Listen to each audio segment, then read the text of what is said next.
स्वागत और नमस्कार मेरे YouTube channel info hive India में। मैं बीके भट्ट। आज करणी सेना के कार्यकर्ता बड़ी संख्या में रामजी-लाल सुमन के आगरा स्थित आवास पर पहुंच गए और वहां जमकर तोड़फोड़ हंगामा किया। पुलिस से तीखी नोकझोंक हुई और इसी विषय पर अभी हम चर्चा करने जा रहे हैं। आप सभी का स्वागत है।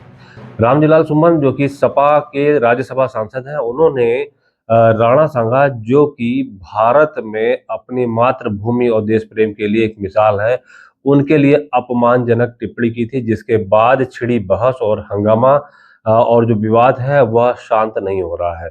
यह मामला 21 तारीख का था और औरंगजेब के प्रति समर्थन में बोलना, उसका महिमा मंडन करना, इस विषय में समाजवादी पार्टी के नेताओं को बेलगाम कर दिया गया है। तो इसी तरीके का एक मामला आया 21 तारीख को। राज्यसभा सांसद संसद राज्यसभा में बोल रहे थे और उन्होंने कहा कि अगर मुसलमान बाबर की औलाद है तो तुम सभी हिंदू गद्दार राणा सांगा की औलाद हो, क्योंकि राणा सांगा ने ही इब्राहिम लोदी को हराने के लिए बाबर को भारत बुलाया था। ऐसा कहा कि उन्होंने जिस बहस को छेड़ा था वह शांत होने का नाम नहीं ले रही है, जबकि उन्होंने संसद के बाहर निकलकर बाद में इस संबंध में माफी भी मांगी है। इनडायरेक्टली माफी मांगी। उन्होंने कहा है कि मेरे बयान को तोड़ मरोड़ कर प्रस्तुत करने की कोशिश की गई और इसी विषय पर करणी सेना ने कल बीटा सेकेंड के थाने में, जो कि यहाँ प्रदेश अध्यक्ष हैं करणी सेना के ठाकुर धीरज, उनकी संख्या में बड़ी संख्या में पदाधिकारी थाने पहुंचे थे, वहां रिपोर्ट लिखाई थी उनके खिलाफ। और आज लगभग 1:30 बजे के आसपास लगभग 1000 की संख्या में, यानी कि बड़ी संख्या में कार्यकर्ता करणी सेना के वहां पहुंच गए और पुलिस से उनकी तीखी नोकझोंक होती है। पुलिस ने सुरक्षा को देखते हुए पहले से बैरिकेडिंग कर दी थी और सोसाइटी के सारे गेट बंद कर दिए थे और सोसाइटी के लोगों से भी कह दिया था कि आप बाहर नहीं निकलिएगा। लेकिन गुस्सा इतना ज्यादा था कि वह पुलिस से अंदर जाने के लिए जिद करने लगे और इस बीच में पुलिस से मुठभेड़ होती है, पुलिस को लाठीचार्ज करना पड़ता है। और इसी बीच में देखने में आया कि समाजवादी पार्टी के भी कार्यकर्ता वहां पहुंच गए थे, जिनसे भिड़ंत होने लगी वहां पर। और इस बीच बचाव में पुलिस के जो इंस्पेक्टर थे हरीश पर्वत, वो घायल हो गए। साथ में लगभग 15 से 16 पुलिसकर्मी भी घायल हुए। इत्तेफाक की बात देखिए कि लगभग वहां से 1.5 किलोमीटर दूर आगरा में ही दरियानाथ मंदिर के कार्यक्रम में वहां पर उत्तर प्रदेश के सीएम योगी आदित्यनाथ का कार्यक्रम भी चला था और इसी वजह से पुलिस के हाथ पांव फूल गए कि क्योंकि ज्यादातर सुरक्षा का फोकस उधर था। और एकाएक जब इस तरीके से बड़ी संख्या में लोग पहुंचे तो वहां पर हंगामा मच गया। काफी तोड़फोड़ उन लोगों ने की। मकान पे उनके कुर्सियां फेंकी, जो बाहर कुर्सियां रखी थी, पुलिस से मुठभेड़ हुई। उसमें जो राष्ट्रीय अध्यक्ष हैं इनके अपने ठाकुर वीरू सिंह, वह घायल भी हो गया। उन्होंने कहा कि करणी सेना ने इतिहास रच दिया। इत्तेफाक की बात कि उसमें रामजी-लाल सुमन अपने दिल्ली आवास पर थे, वह आगरा आवास पर नहीं थे। और पुलिस ने बड़ी संख्या में वहां पर फोर्स तैनात कर रखी है अभी और तनाव की स्थिति बनी हुई है। करणी सेना ने इसके पहले भी धमकी दी थी और माफी मांगने को कहा था। और करणी सेना ने अभी ये जो कह रखा है, करणी सेना ने कहा है कि रामजी-लाल सुमन की माफी तब मानी जाएगी जब वह अपनी नाक रगड़कर राणा सांगा की समाधि पर अपनी नाक रगड़ेंगे और जाकर वहां माफी मांगेंगे।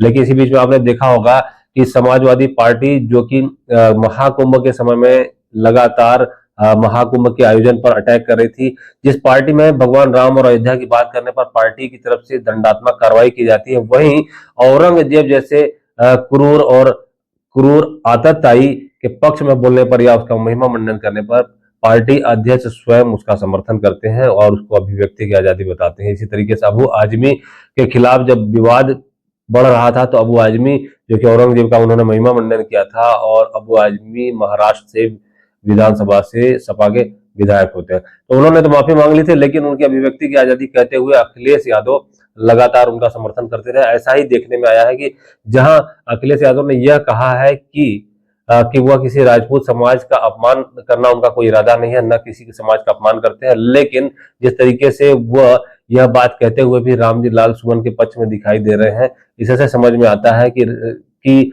समाजवादी पार्टी का इरादा क्या। समाजवादी पार्टी का जो लगातार चरित्र देखने में आया है वह हिंदू विरोधी या राष्ट्र नायकों के खिलाफ टिप्पणी करने में इनके अपने पार्टी के जो नेता हैं वह बेलगाम रहते हैं। वहीं कोई कार्रवाई भी नहीं की जाती पार्टी की तरफ से, उनका सपोर्ट किया जाता है। वहीं दूसरी तरफ अगर बाबर, हुमायूं या मुगल शासन के किसी किरदार या किसी व्यक्ति का या किसी शासक का जब महिमा मंडन किया जाता है तो पार्टी की तरफ से उसका इस प्रकार से समर्थन किया जाता है जैसे उसे पुरस्कृत किया जा रहा है।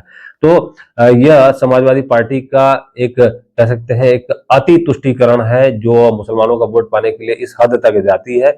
और जहां महाकुंभ के आयोजन पर लगातार सवाल खड़े किए जा रहे थे, वहीं जस्ट महाकुंभ के आयोजन के बाद समाजवादी पार्टी के मुखिया और पार्टी के तमाम लोग लगातार इफ्तार पार्टी में बहुत खुशी खुशी जाते हुए दिखाई दे रहे हैं। तो यह चरित्र है समाजवादी पार्टी का।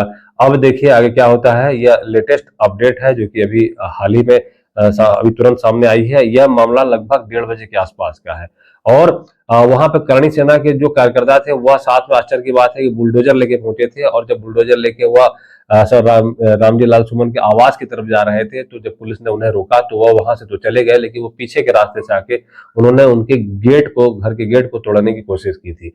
तो पुलिस के साथ जो झड़प हुई उसमें पार्टी के कुछ कार्यकर्ता भी घायल हुए, पार्टी नहीं करणी सेना के कुछ कार्यकर्ता भी घायल हुए और पुलिस के इंस्पेक्टर हरीश पर्वत और साथ ही कुछ पुलिसकर्मी भी घायल हुए। इस विषय में आपकी क्या जानकारी है, आप क्या राय रखते हैं, कमेंट सेक्शन में जरूर साझा कीजिएगा। फिर आते हैं नई अपडेट्स के साथ।